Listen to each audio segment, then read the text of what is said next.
I'm now going to take a look at the physical characteristics of microphones. So I shall be looking at handling noise, cable noise, and some effects of breath pops and wind noise.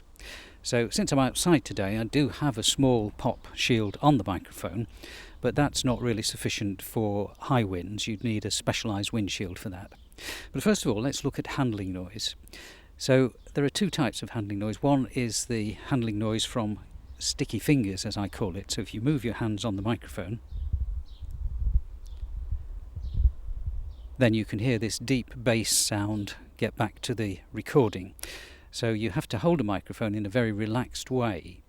Think of it as a glass of water.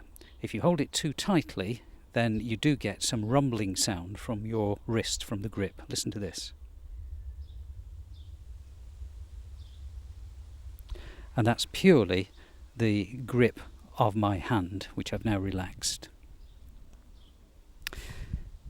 So the other thing you might get is if you move the microphone from hand to hand. This is unlikely, but you might do it in an interview, so you need to know what it sounds like.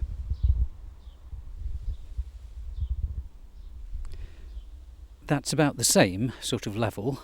It's a thing to be avoided, so you really need to get your hand grip relaxed and right before you start.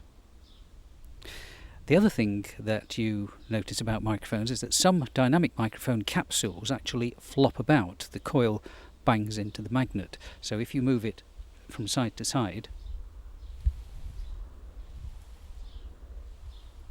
you hear the coil bang. Now this microphone doesn't have a bang at all, so it's an excellent microphone for reporting where you might want to move it. But some microphones you can actually hear the coil go click, click as you move it across.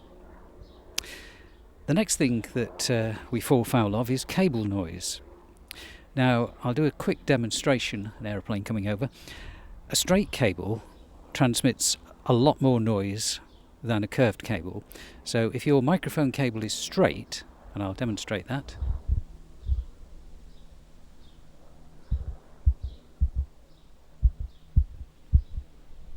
then there's quite a lot of noise. Now, if the cable is bent,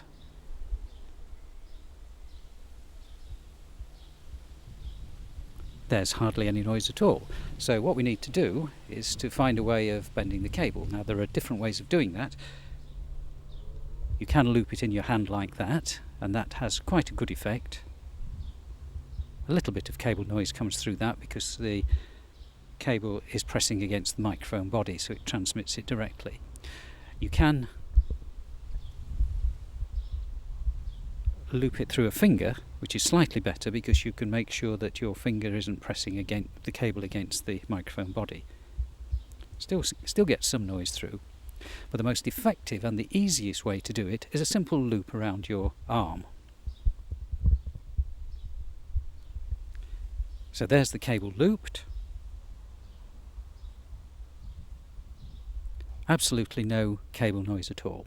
So that's an easy way of getting rid of cable noise.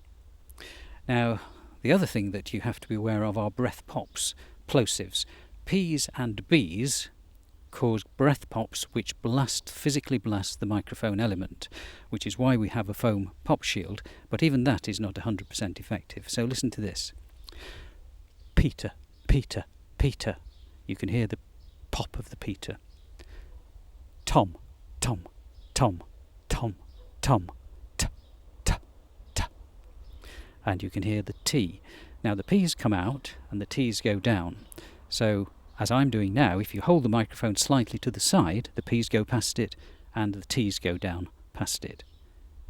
But if you hold it in front, p, p, p, t, t, t, you can get the breath noise. So again, a very simple way of avoiding the plosives. And finally, wind noise. Now you get wind going into the top of the capsule and the side because most capsules are vented at the sides as well. This is a highly directional supercardioid capsule and it is sensitive to wind from the side as well as the top. And without the windshield on, the capsule diaphragm would actually deflect and it can make a really loud bang which would make your recording unusable and obliterate anything else that was being said at the time. So with a foam windshield it's reasonably usable outside, but if it were really windy or there was more than the very light breeze which we have today, then I would put a fur windshield on here and probably ideally put the microphone in a Reichert ball gag, which is a hollow ball which keeps all the physical contact away from the head, and the ball is then surrounded by fur, and the fur itself not only reduces the velocity of the wind, but because it's soft it doesn't make the rasping sound that you get when the wind hits a rough foam. So those are one or two microphone techniques. This is the Clock Audio D525E reporter microphone.